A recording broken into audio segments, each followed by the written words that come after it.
రాసిన 2వ పత్రిక 4వ అధ్యాయము 4వ వచనం. క్రీస్తు మహిమను కనపరచు వారికి ప్రకాశింపకుండా నిమిత్తము ఈ యుగ సంబంధమైన దేవత అవిశ్వాసులైన వారి మనోనేత్రములకు బుద్ధితనము కలుగజేస్తుంది. మనం కూడా కళ్ళుండి కూడా గుడ్డివాళ్ళు కళ్ళుండి కూడా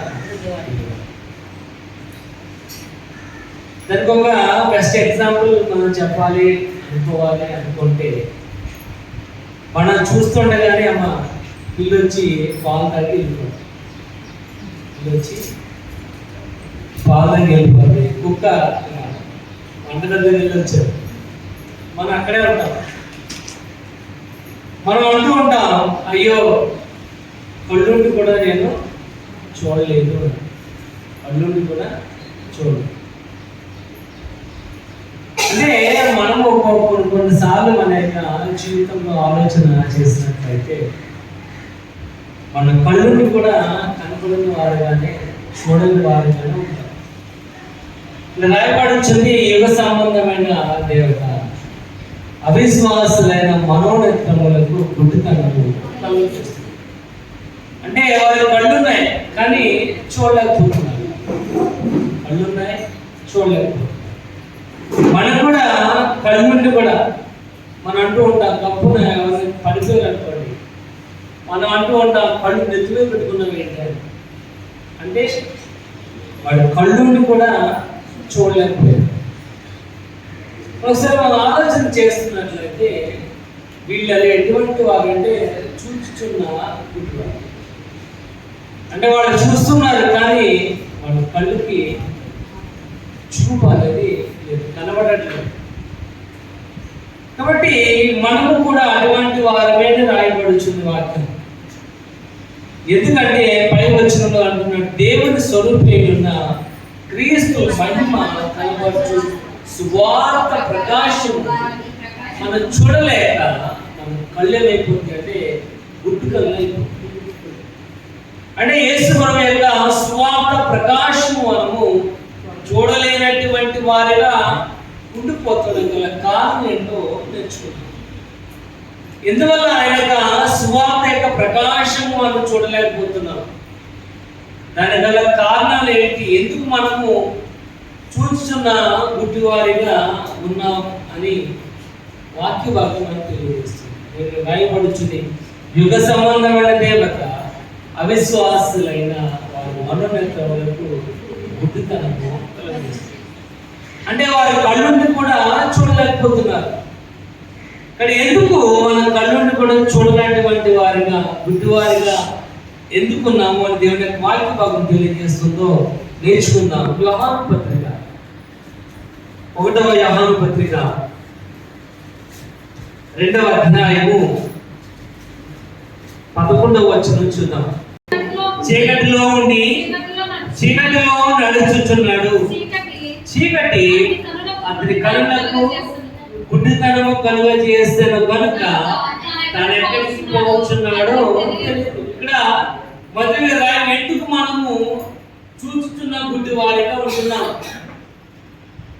కళ్ళుండి కూడా ఎందుకు మనం చూడలేకపోతున్నాం, ఎందుకు దేవుని యొక్క సువార్త యొక్క ప్రకాశాన్ని మనం చూడలేకపోతున్నాం అంటే సహోదరుని ద్వేషించడం ద్వారా, సహోదరుని ద్వేషించడం ద్వారా మనము కళ్ళుండి కూడా గుడ్డివారిగానే ఉన్నాం. దేవుని వాక్యం రాయబడి నేను వారిని పొరుగు వారిని ప్రేమించాలి అని. మన పొరుగు వారి మన సహోదరుని మనము ప్రేమించకపోయినట్లయితే మనం గుడ్డివారితో సమానం.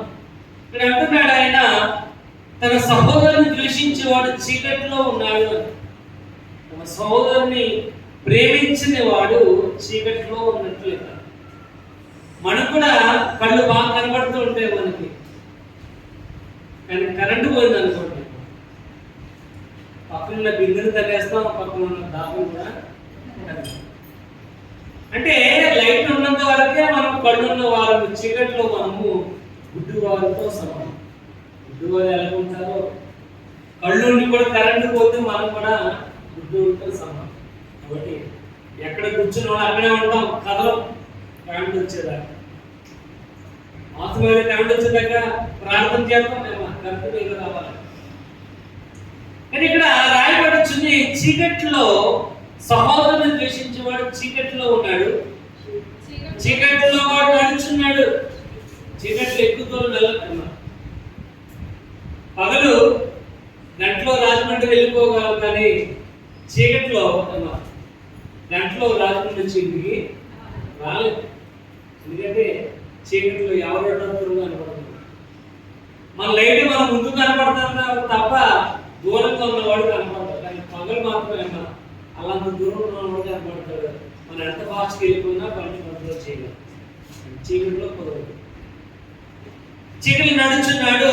చీకటి అది కళ్ళకు గుడ్డిదనం కలుగ చేస్తుంది కనుక మనం ఎక్కడికి పోవచ్చున్నాడు కూడా తెలియదు. సహోదరుని కనుక ప్రేమించకపోయినట్లయితే మనం కూడా చూస్తున్న గుడ్డివారితోనే సమానం.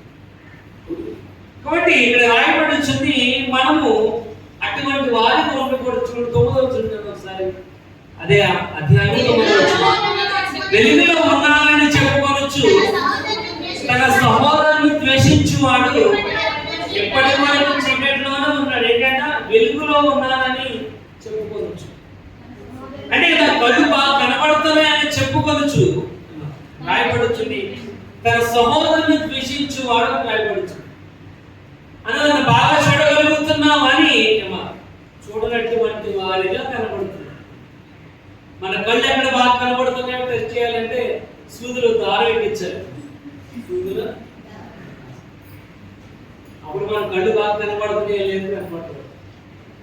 అప్పుడంట మా వాడి కళ్ళు చాలా బాగా కనబడతాయి, సూదులు దారం కట్టినప్పుడు కన్ను ఆ రంగులో చాలా చిన్నగా ఉండదు కనుక దారం ఎక్కించిన అంటే కళ్ళుండి కూడా గుడ్డు.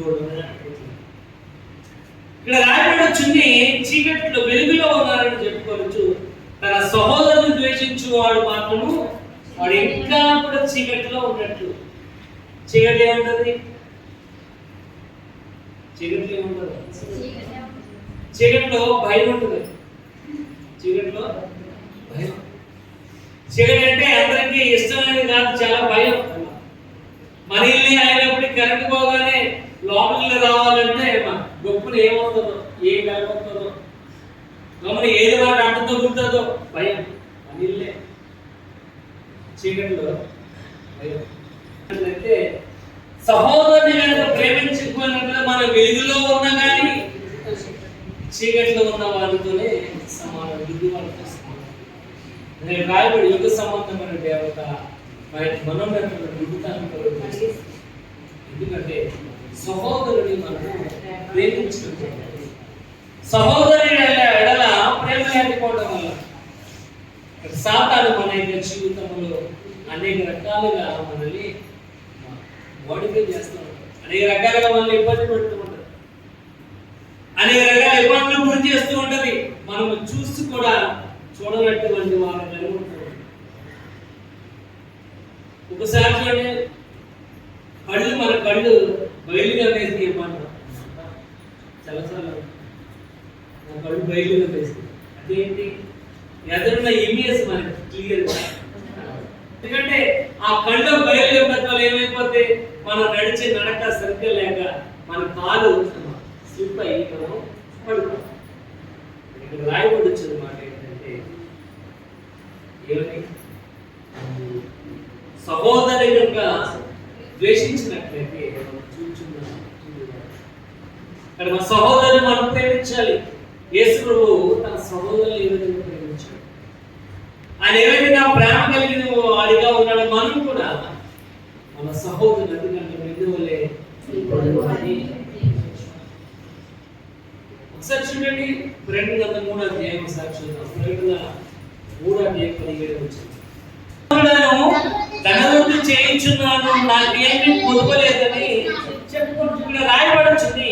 నువ్వు ఎటువంటి వాడు అంటే నువ్వు దౌర్భాగ్యుడవు, దిక్కుమాలిన వాడవు, దరిద్రుడవు, గుడ్డివాడవు, దిగంబరుడువై ఉన్నావు. సహోదరుని కనుక ప్రేమించకపోయినట్లయితే ఇక్కడ రాయబడుతుంది నువ్వు దౌర్భాగ్యులకు. మనం తిడతాం, దౌర్భాగ్యులు అంటే వేస్ట్ ఎందుకు కూడా కనుగొన్నాడు. గుడ్డివాడు దిగ్గపురుడు అని మనకు తెలియక మనం ఏం చేస్తున్నామంట, నేను ధనవంతుడను, ధనవృద్ధి చేయించున్నాను, నాకేమి కొదువ అనుకుంటున్నావు, నాకేంటి అనుకుంటున్నావు. కానీ నీ సహోదరుని నువ్వు ప్రేమించకపోయినట్లయితే నువ్వు గుడ్డివాడు. గుడ్డివాడిని ఎవరు కూడా పనులు పెట్టుకోవచ్చు. గుడ్డివాడిని ఎవరు కూడా రే చేయడం ఉన్నా కానీ పనులు పెట్టుకోడు. రే చేయడం ఏంటి, సగం సగం. రాత్రి మాత్రం కనపడతాడు, రాత్రి మాత్రం పగలు ఎంతమంది చేస్తారు తప్ప రాత్రి ఏమా 6 దాటి ఇంట్లో నుంచి బయటికి అడవుల ఉపయోగం ఏముందా. కొంతమందికి కళ్ళు కొంచెం కలిగి కనపడినట్టు కనపడుతుంటాయి, వాళ్ళ అసలు ఉపయోగం లేదు. కాబట్టి వాళ్ళు ఎవరు పనులు వాళ్ళ ఉపయోగం లేదు, వాళ్ళు వేసుకోలేదు. ఇక్కడ రాయబడి చిన్న మనము అనుకుంటూ ఉంటామంట, నేను ధనవంతుడను, అభివృద్ధి చేయించున్నాను, నాకేమి కొదువ అనుకుంటున్నా. కానీ నీ సహోదరుని కనుక నువ్వు ప్రేమించకపోయినట్లయితే గుడ్డివాడితోనే సమానం. కాబట్టి మనం చూస్తున్న గుడ్డివారిగా ఉండకూడదంటే సహోదరుని మనం ప్రేమించేవారిగా ఉండాలి. రెండోది మనం చూద్దాం అపోస్తలుల కార్యాలు 28వ అధ్యాయం. అపోస్తలుల కార్యాలు 28వ అధ్యాయము వచ్చినాం. వినటం అంటే విందులు కానీ గ్రహింపనే గ్రహింపరు, చూచడం అంటే చూచులు కానీ కాననే కానరు. చాలా ఇక్కడ రెండోది రాయబడి వచ్చింది, మీరు వినటం మట్టుకు విందులు కానీ మీరు గ్రహింపట్లేదు. అంటే మనం చూస్తున్నాం కానీ గ్రహించిన వారితో ఉండిపోతున్నాం. చూస్తున్నాం కానీ గ్రహించట్లేదు. ఏంటి అంటే మన మైండ్ ఏంటి, వేరే ఆలోచనలో ఉంది, వేరే ఆలోచనలో అక్కడే కూర్చున్నాం. మనకి గుమ్మం ఎదురుగా మనం చూస్తున్నాం కానీ గుమ్మలో ఎవడొస్తున్నాడు, మనకి గుమ్మలో ఎవడొస్తున్నాడు, అక్కడే ఉన్నాం. అడొచ్చే ఇల్లంతా చక్కబెట్టి రాయించింది. రెండవది మనం చూచి గ్రహించకపోయినట్లయితే గుడ్డివారు అంటున్నాడు. మనం చూడాలి, చూస్తున్న దాన్ని గ్రహించాలి. పిల్లలు చూడండి, కొంతమంది చదువుతారు, చదివితే జ్ఞాపకం ఉండదు. కొంతమంది టీచర్ ఎక్స్ప్లెయిన్ చేస్తుంటేనే చూస్తారు, గ్రహించుకుంటారు. వాళ్ళకి మీదకి ఏం తేడా ఉండదు అనుకుంటాను. గ్రహించుకున్న వాడు బాగా రాయగలడు, చదివిన వాడు బాగా రాయలేడు. ఎందుకంటే వాడికి మర్చిపోతున్నా, స్టార్టింగ్ పాయింట్ మర్చిపోవడానికి పోయాడు. వాడు ఎంత బాగా చదివినా అంత గుర్తుండదా, ఫస్ట్ ఓపెనింగ్ పదం గుర్తు లేదనుకోండి, మొత్తం కూడా మర్చిపోతాడు. కానీ గ్రహించిన వాడు మాత్రం ఏ రకంగా ప్రశ్న ఏ రకంగా ఇచ్చినా రాయగలడు. ఇక్కడ రాయబడి వచ్చింది, మీరు వినటం మట్టుకు విందులు కానీ గ్రహింపనే గ్రహింప. వినటం వల్ల విశ్వాసం కలుగుతుంది. వినటం వల్ల 12 సంవత్సరాలు రక్తరోగంతో బాధపడుతున్న స్త్రీ వింది. ఏమని? యేసు దగ్గరికి వెళ్తే నా యొక్క బాధ, నా యొక్క వ్యాధి అనేది నయమైపోతుందని వింది. కానీ గ్రహించడానికి 12 సంవత్సరాలు పట్టింది గ్రహించడానికి. ఇక్కడ మనం ఎటువంటి వారికి ఉంటారు, చూచి గ్రహించిన వారికి. ఇక్కడ వార్త భాగం రాయబడి వచ్చింది, చూచడం మట్టుకు చూతురు కానీ కానరే కాను. కనపడుతున్నాను, గ్రహించుకోపోయినట్లే. అంటే దేవుని యొక్క వాక్యాన్ని మనం వింటున్నాం కానీ కనుక గ్రహించకపోయినట్లయితే మనం గుడ్డివాడం. గుడ్డివాడు ఎవరికి ఇస్తూ ఉన్నాం. మనకి ఎంత కళ్ళు కనబడకపోయినా నాకు కళ్ళు బాగానే కనబడతానే అంటాం. మనం ఎప్పుడు కూడా మనం ఒప్పుకోం. ఇంకోటి మనం తడిపి మనం నడిచినా కానీ అబ్బాయి నా కళ్ళు బాగానే కనపడుతున్నాయి అంటున్నాక గుడ్డివాడు మనం గ్రహించే వారు. ఎందుకు మనము చూసి గ్రహించిన వారుగా ఎందుకు ఉన్నామంటే చూడండి, యెషయా గ్రంథము 6వ అధ్యాయం, యెషయా గ్రంథం 6వ అధ్యాయం 9వ వచనం చూద్దాం. మీరు నిత్యము నిల్చుందురు గాని గ్రహింపకుందురు.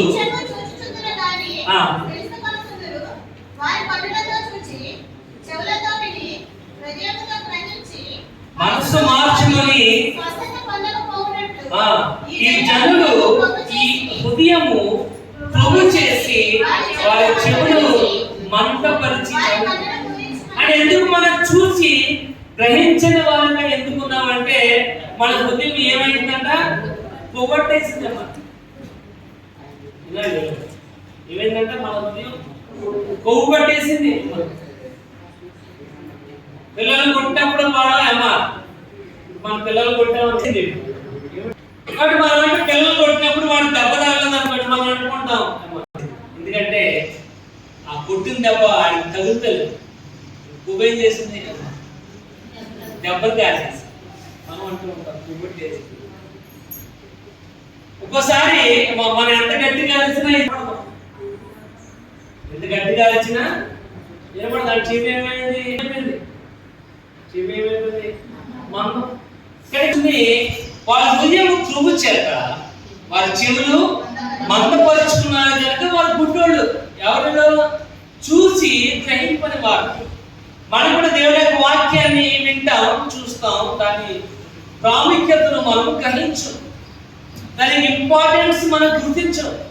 ఎందువల్లంటే మన హృదయం కూడా ఏమైందంటే కొవ్వు పట్టేసింది.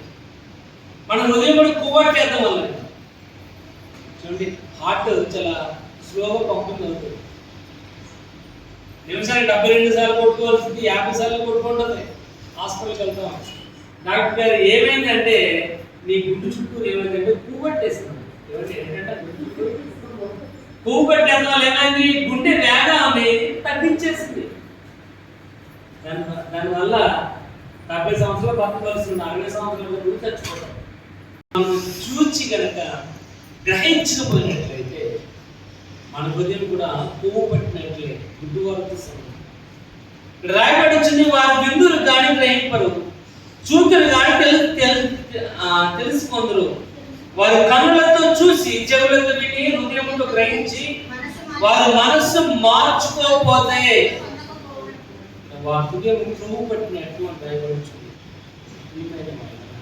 ఒకసారి చూడండి నడుచుకుంటారు 8వ అధ్యాయం 11వ వచనం. 11 త్రోవ నుండి వారు వినువారు కానీ నమ్మి రక్షణ పొందకుండానట్లు అపవాది వచ్చి వారి హృదయంలో నుంచి దేవుని యొక్క వాక్యాన్ని పెట్టిపోతుంది. త్రోవ పక్కన పడిన విత్తనము ఎవరండి?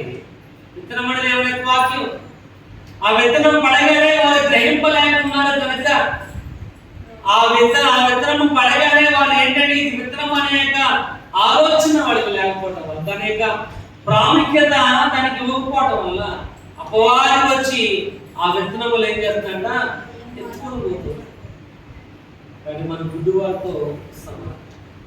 దేవుని వాక్య భాగం రాయబడి చూసి గ్రహించకపోయినట్లే దీంతో తీసుకున్నాను 29వ అధ్యాయం 5వ వచనం. దీంతో తీసుకున్నాము 29:5వ వచనం. తెలుసుకున్నట్లు 40 సంవత్సరములు అరణ్యములో పెట్టండి.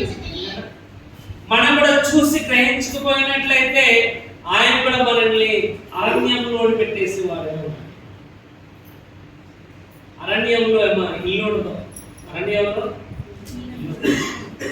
అరణ్యంలో మొక్కలు తప్ప, చెట్లు చేమలు తప్ప, దోమలు ఏళ్ళు తప్ప, నరకం తప్ప సుఖం అనేది ఉండదు. అరణ్యం అంటున్నాడు, నేను ఈ దేవుడిని యెహోవానని తెలుసుకున్నట్లు 40 సంవత్సరం నేను మిమ్మల్ని అరణ్యంలో ఉంచాను. ఎందుకంటే వారు చూస్తున్నారు కానీ గ్రహింపని వారిగా ఉన్నారు. వారు చూస్తున్నారు యేసు ప్రభువుని, దేవుని చూస్తున్నారు. ఎందుకంటే ఆయన యొక్క మహాకృపను బట్టి ఐగుప్తు దేశ బానిసత్వంలో నుంచి 430 సంవత్సరాల తర్వాత మళ్ళా వారిని వాగ్దాన భూమిని దేవుడు నడిపిస్తున్నాడు. అయినప్పటికీ వారు గ్రహించిన వారు ఉండిపోయారు కనుక 40 సంవత్సరాలు వారు అరణ్యంలోనే ఉండిపోయారు. ప్రియమైన వాళ్ళ చూచున్న మృదువారిగా మనం ఉండకూడదంటే చూసి గ్రహించేవారు. ఒకటి సహోదరుని ద్వేషించుకుంటూ, రెండవది రాయబడింది చూచి గ్రహించేవారు. మూడవది చూద్దాం, 2 కొరింథీ 4:4 సువార్త ప్రకాశము. ఇక్కడ రాయబడుతుంది దేవుని స్వరూపి ఉన్న క్రీస్తు మహిమను కనబరచు సువార్త ప్రకాశము వారికి ప్రకాశింపకుండా సువార్త ప్రకాశం అంటే మూడవది సువార్తను మనము నమ్మాలి. సువార్త నమ్మాలి. ఆ సువార్త ఏంటంటే యేసు ప్రభు యొక్క జనన మరణ పునరుద్ధానములు. ఎందుకోసం ఆయన లోకానికి వచ్చాడు? ఆయన లోకంలో రావడం గల కారణం ఏమిటి? ఎందుకు చనిపోయాడు? చనిపోయిన వాడు ఏ విధంగా మళ్ళా తిరిగి లేస్తున్నాడు, ఏ విధంగా రాబోతున్నాడు? సువార్త మనకు బోధిస్తుంది.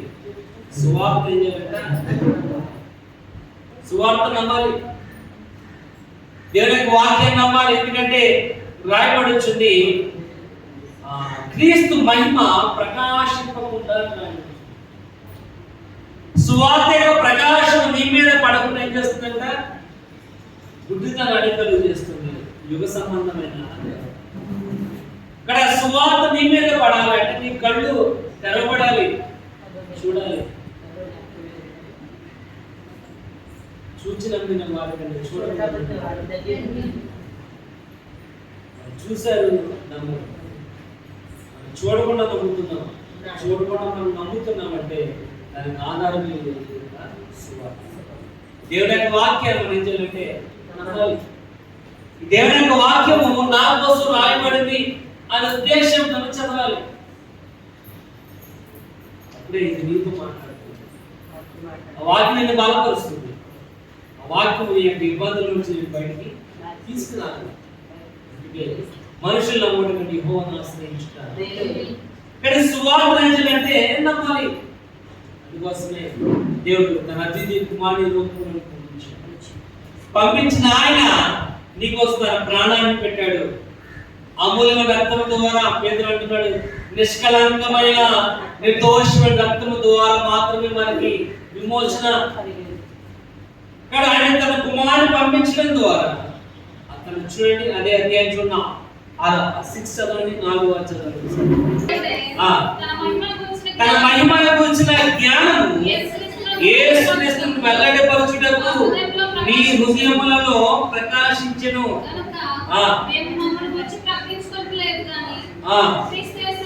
క్రీస్తు యేసును గురించి ఆయన ప్రభువనియు యేసు నిమిత్తము నేను ఇక్కడ రాయబడుచున్న మాట ఏంటంటే దేవుడు తన మహిమను గురించిన జ్ఞానము యేసుక్రీస్తు అందరి వెల్లడిపరచుటకు మీ హృదయములలో ప్రకాశించును. దేవుని యొక్క వాక్యం మీద నమ్మకపోయినట్లయితే ఆయన నీ హృదయంలో ప్రకాశించడానికి అవకాశం అనేది లేదు. హృదయంలో దేవునికి స్థానం. అందుకే ప్రసంగి 12 రాయబడించింది, నీ యవ్వన కాలం సృష్టికర్తను స్మరించుకో. బాల్యమంటే అంటే దేవుని కనుక నువ్వు గ్రహించకపోయినట్లయితే, ఆయన యొక్క సువార్తను నమ్మకపోయినట్లయితే చూచున్న గుడ్డివారితో సమానం. ఈ చూచున్న గుడ్డివారితో సమానం. దేవుని యొక్క వాక్య భాగం రాయబడుతుంది. మూడవది సువార్తను నమ్మాలి. యేసు ప్రభు నీ కోసం వచ్చిన అనేక వార్తను నమ్మాలి. నమ్ముట నీ వల్ల అయితే సమస్తం కూడా సాధ్యం. కానీ సువార్త నమ్మకపోయినట్లయితే చూడండి, 2వ అధ్యాయం 10 చూద్దాం. 2 కొరింథీ 2:14 సువాసన కనపరచుచు ఆయన యందు మమ్మును ఎల్లప్పుడూ విశ్వాసముతో ఓరించుచున్నాడు. క్రీస్తును గురించిన జ్ఞానం యొక్క సువాసన. సువార్త నమ్మటం వల్ల సువాసనే తప్ప కొంపు అయితే కాదు.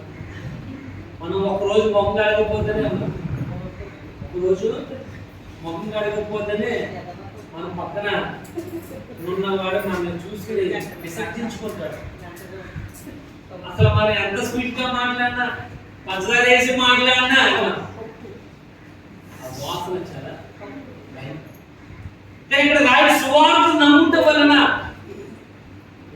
సువార్తను మనము నమ్మడం వలన క్రీస్తు గురించిన జ్ఞానం యొక్క సువాసన కనపరచు ఆయనంతో మమ్మల్ని ఎల్లప్పుడూ విజయోత్సవంతో ఆయన ఊరేగిస్తున్నాడు. విజయోత్సవంతో ఆయన ఎల్లప్పుడూ మనల్ని ఊరేగించుకోవాలని కనపడుతున్నాడు. అంటే మన గురించి ఆయన గొప్ప చెప్పుకునేవాడు. నాకు కాబట్టి అంటే మనం గొప్పపడుతున్నాం.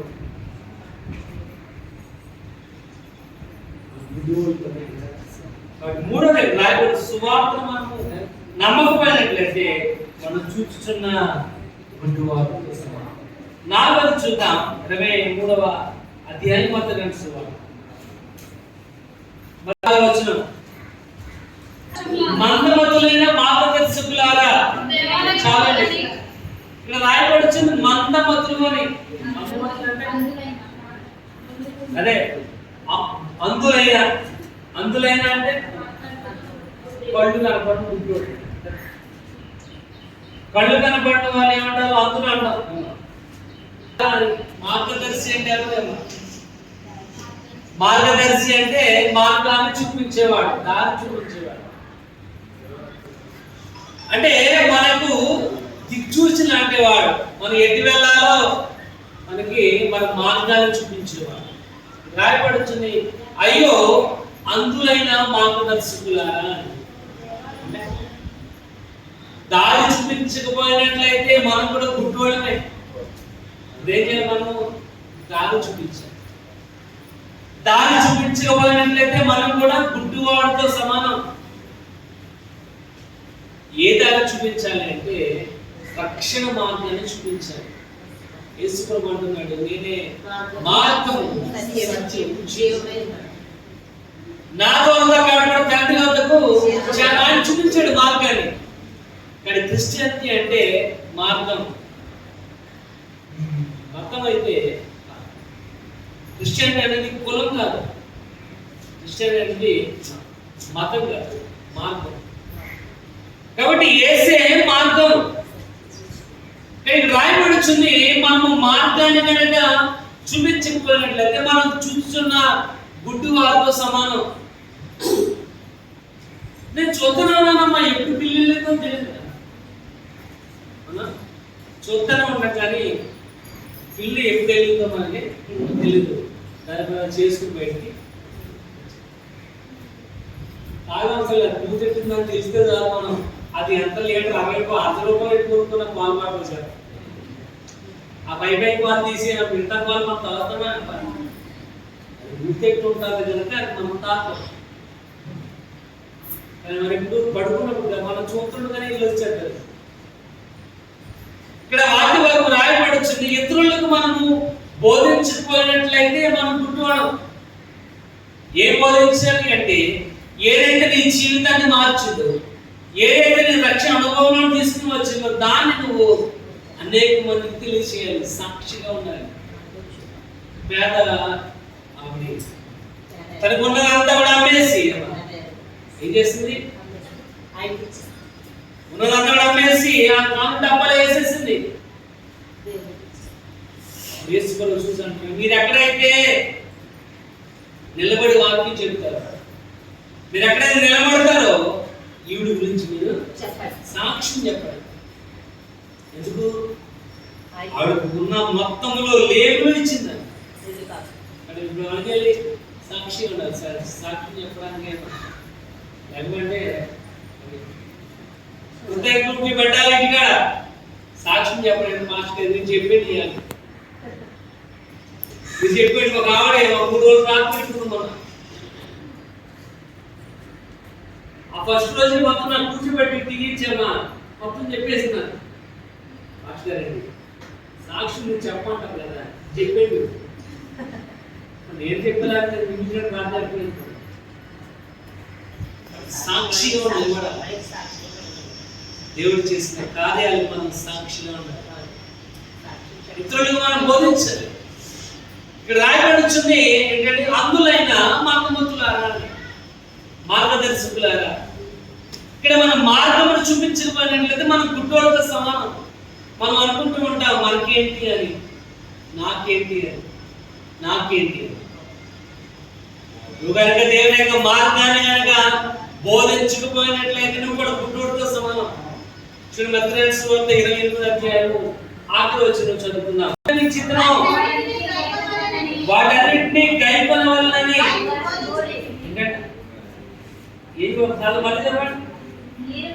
నేను మీకు ఏ సంగతులను ఆజ్ఞాపించుతున్నో వాటన్నిటిని కూడా ఏం చేయాలంటే వాళ్ళు గైకొనవలెనని వారికి చెప్పి విడిచిపెడతాం కాదు. అర్థం ఏంటి? నువ్వు చెప్పిన మార్గంలో వాళ్ళు నడుస్తున్నారో లేదో చూసే బాధ్యత కూడా నీదే. చెప్తున్న మార్గంలో వాళ్ళు నడుస్తున్నారో లేదో మనమే పిల్లలకి ఏదైనా వాళ్ళు చేయొద్దు అన్నప్పుడు వాళ్ళు చేశారనుకోండి అమ్మా, మన బీపీ 300 పెరుగుతాం. చెప్పుకుంటా నేను వద్దన్న పని చేస్తాను అంతమాని కదా. దేవుడు ఎటువంటి వాడు? నువ్వు నేర్చుకున్నట్లుగా, నువ్వు బోధించుకున్నట్లుగా వాళ్ళు ప్రవర్తిస్తున్నారో లేదు ఇక్కడ రాయబడుచు. నువ్వు ఏ సంగతులన్నీ వాళ్ళకి బోధించావో ఆజ్ఞాపించావో అవి వారు పాటిస్తున్నారో లేదో చూసుకునే బాధ్యత కూడా నీదే. ఇక్కడ రాయబడుచు యెషయా 12వ అధ్యాయము 12:4 ఆయన నామమును ప్రకటించుడి. యేసు కోసం నిలబడాలి. We are ambassador of Christ. మన క్రీస్తుకు రాయబారులు, క్రీస్తుకి రాయబారుల అంబాసిడర్స్. మనం చూస్తూ ఉంటాం బయటికి వెళ్తే పెద్ద పెద్ద బోటింగ్లు కనపడుతుంటాయి. బోట్లు ఏమో దాంట్లో ఎన్టీఆర్ బొమ్మ కనపడదు, దాంట్లో పవన్ కళ్యాణ్ బొమ్మ, దాంట్లో ఏమో రోహిత్ శర్మ, దాంట్లో పవన్ కళ్యాణ్, దాంట్లో సచిన్ టెండూల్కర్, కోహ్లీ. వీళ్ళందరూ ఎవరంటే అంబాసిడర్స్ ఆఫ్ ద కంపెనీ. ఆ బ్రాండ్ కి వారు ఎవరు? రాయబారులు. కాబట్టి మనం ఎవరు చూసి వెళ్తాం? ఎన్టీఆర్ బొమ్మ కనపడగానే మలబార్ గోల్డెన్ డైమండ్స్కి వెళ్తాం, ఎందుకంటే ఎన్టీఆర్ ఫ్యాన్ కాబట్టి. నాగార్జున ఫ్యాన్ అయితే మనం ఎందుకు వెళ్తామమ్మా? సౌత్ ఇండియా షాపింగ్ మాల్కి వెళ్తాం, ఎందుకంటే మనం నాగార్జున ఫ్యాన్ కాబట్టి. వాళ్ళ కంపెనీకి వాళ్ళు బ్రాండ్ అంబాసిడర్. మనలో కంపెనీ ఉంది, ఆ కంపెనీ క్రీస్తు అనే కంపెనీ. ఈ కంపెనీకి మనం ఎవరంటే రాయబారులు. కానీ రాయబారి అనే ఉద్దేశం ఏంటంటే అమ్మా, రాయబారి అంటారు. అక్కడ ఉన్న విషయాలన్నీ కూడా ఇక్కడికి తీసుకుని వచ్చేది. రాయబడుతుంది మన ఇతరులకు బోధించకపోయినట్లయితే మనం కూడా చూచున్న గుడ్డు వార్తనే సమానం. రాయబడుతుంది యెహోవాను స్తుతించుడి, ఆయన నామమును ప్రకటించుడి. 105వ కీర్తన మొదటి 2-3 వచనాలు రాయబడుతున్నాయి. ఆయన గురించి మాట్లాడాలి, సంభాషణ చేయాలి, ప్రకటించాలి. ఎందుకంటే మన గుడ్డు వారిగా ఉంటుంది. గుడ్డోడికి దారి చూపించలేరు. గుడ్డోడికి దారి చూపించలేడు. ఇద్దరు గుడ్డోడు కానీ ఇద్దరు వెళ్ళి పోతున్నాడు. మనం వాళ్ళు గట్టిగా వాడుకుంటాం. 4వది రాయబడుతుంది ఇతరులకు మనం బోధించబడినట్లయితే మనం గుడ్డు వాడికి ఇస్తాం. 5వది ఆపద చూద్దాం. 28వ అధ్యాయము అపోస్తలుల కార్యాలు 27వ వచనం.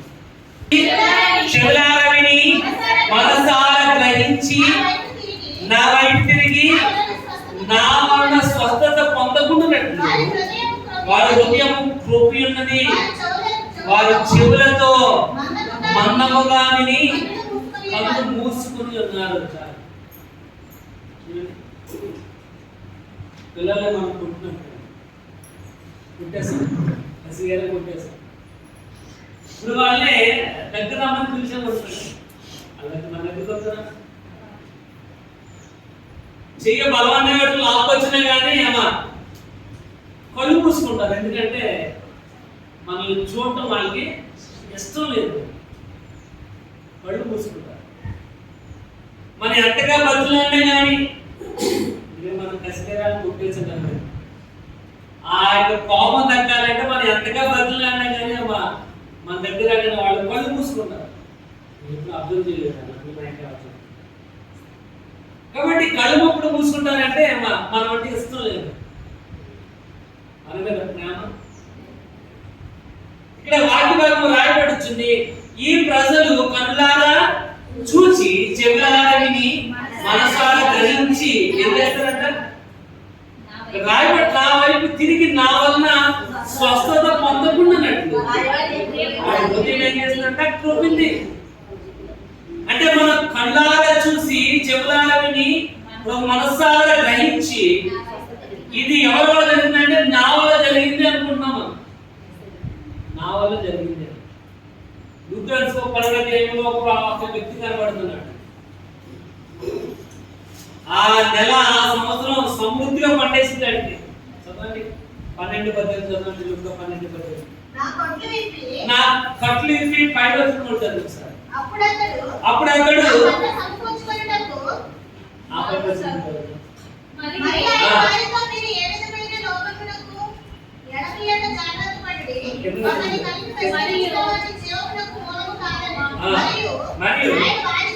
ఆయన వారితో యువాను చెప్పాను, ఒక ధనవంతుడికి భూమి సమృద్ధిగా పండించాలి. చాలు ఏంటంటే ఒక ధనవంతునికి భూమి సమృద్ధిగా పండించాలి. అంటే నువ్వు వేసే విత్తనాల వల్ల, నువ్వు టైం టు టైం తడి పెట్టడం వల్ల, అంటే టైం టు టైం నువ్వు రసాయనాలు చల్లడం వల్ల నీ పంట పండింది అనుకుంటున్నా. మనం అనుకుంటున్నాం, రైతు అనుకుంటూ ఉంటాడు ఏమని, నేను కాబట్టి ఈ సంవత్సరం 50 బత్తాలు పండించాను. నువ్వు పండించడం కాదు, ఆయన దేవుని కృప ఉండడం వల్ల ఒక్కసారి ఆయన ఊఫర్ ఊదాలంటే మొత్తం 50 మొక్కలు వేసిపోతాయి. నువ్వేం చేయలేదు. ఇప్పుడు ఆ విధంగా మొక్కలు 50 వేసిపోవడం వల్ల కూరగాయల రేట్లు చాలా భయంకరంగా ఉన్నాయి. కూరగాయల రేట్లు ఎలా ఉన్నాయి? మీరు సంశయట్లేదు అనుకోండి, చాలా భయంకరంగా ఉంది.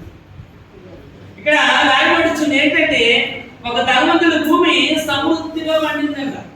ఏంటంటే సమృద్ధిగా పండిందంట. ఎప్పుడు నష్టం వచ్చే భూమి ఆ రోజున సమృద్ధిగా, అంటే వాడు లెక్కించలేని విధంగా పండిపోయింది. నా పంట సమకూర్చుకున్నట్టు నాకు స్థలం చాలదు కనుక నేనేమి చేస్తున్నాను తనలో తను ఆలోచించుకుంటున్నాను. ఎంత పంట నా లైఫ్ లో నేను చూడలేదు, నేనేం చేయాలి, ఎలా కాపాడుకోవాలి. అంటే ఇక్కడ రాయబడితే వాడు కళ్ళారా చూసి చెవులారా విని మనసారా గ్రహించి ఇది నా వల్లే, నేను కనుక లేకపోయినట్లయితే ఈ పని అవుతుంది, నేను లేకపోతే ఆ పని అవుతావు. నేను కనుక మూల స్తంభంగా ఆ చర్చిలో లేకపోయినట్లయితే ఆ చర్చ్ ఎప్పుడూ పడిపోను. వాక్యవాక్యం రాయబడుతుంది. దేవుని యొక్క కార్యాలు తిరస్కరించువాడు కూడా గుడ్డోడుతో సమానం. దేవుని కార్యాన్ని మనం తిరస్కరించకూడదు. ఎందుకంటే దేవుని యొక్క ఆజ్ఞ లేనిదే, దేవుని యొక్క ఆజ్ఞ లేనిదే చీమ కూడా నీ ఇంట్లోకి రావడానికి అవకాశం. ఒకసారి మనం చూడండి, పప్పులన్నీ కూడా బలం ఇంట్లోనే ఉంటాయి. మనం తినం, ఎవరికి అర్థం, కానీ చీమ తెలుసు వచ్చి చక్కగా మనం తినేసి వెళ్ళిపోతాం. చీమకి ఆహారం ఎక్కడ నుంచి దేవుడు తెలుసు. వాళ్ళ నీరు వాళ్ళు పప్పులు ఉన్నాయి, అవి తినట్లేదు, నువ్వు తినేయని చీమలు చెప్తాడు ఆయన.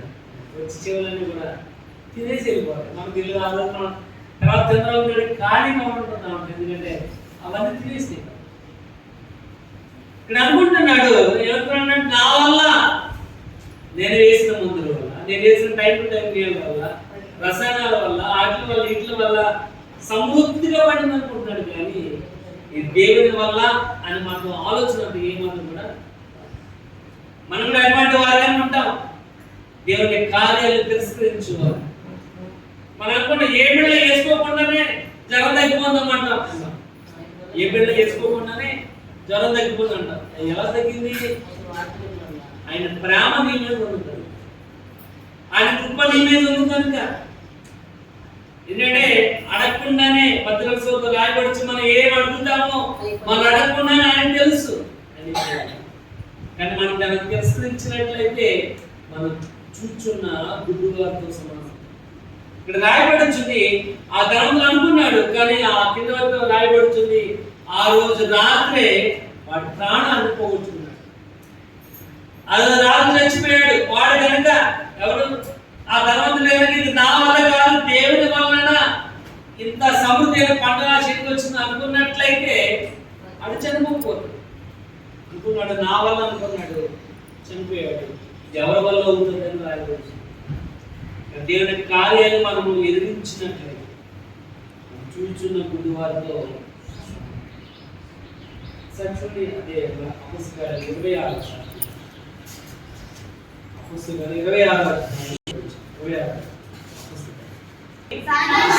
అధికారంలో నుండి దేవుని వైపునకు తిరిగి విశ్వాసము చేత పాప క్షమాపణ పరిశుద్ధపరచబడిన వాళ్ళు స్వాస్థ్యములు పొందుటకు వారి కన్ను తెరుచుటకై నేను నిన్ను వారి వద్దకు పంపితిని.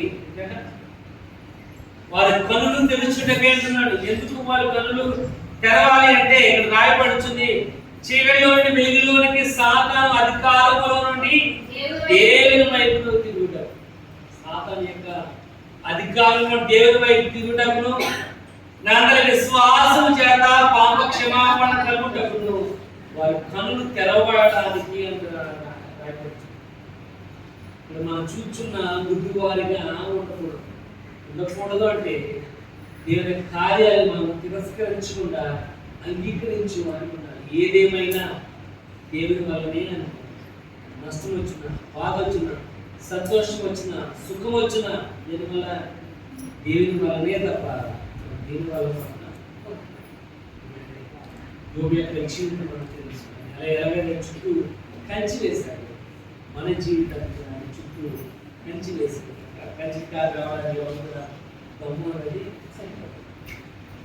కానీ యువ సంబంధమైన దేవత వారి యొక్క మనోవేదన పుట్టుదనం కలుగు చేస్తుంది. ఎందువల్ల అంటే సహోదరులను ద్వేషించడం, చూచి గ్రహింపని వారిని ఉండిపోవటం వల్ల, సువార్త నమ్మకపోవటం వల్ల, ఇతరులకు బోధించకపోవటం వల్ల, దేవుని కార్యాలను మనము తిరస్కరించడం వల్ల మనం అటువంటి వారిగా ఉండకూడదు. అంటే ఏం చేయాలి అంటే సహోదరులను ప్రేమించాలి, సువార్త నమ్మాలి, చూచి మనం గ్రహించాలి, ఇతరులకు మనం బోధించేవారుగా, దేవుని కార్యాన్ని అంగీకరించేవారుగా, సుఖం వచ్చిన, బాధ వచ్చిన, కష్టం వచ్చిన ఆయన మాత్రమే నా యొక్క జీవితానికి మూలము అని ఎప్పుడైతే మనం జీవిస్తుంటామో మనం గుడ్డివారిగా కాకుండా చూచేవారిగా, దేవుని యొక్క వాక్యాన్ని గ్రహించేవారుగా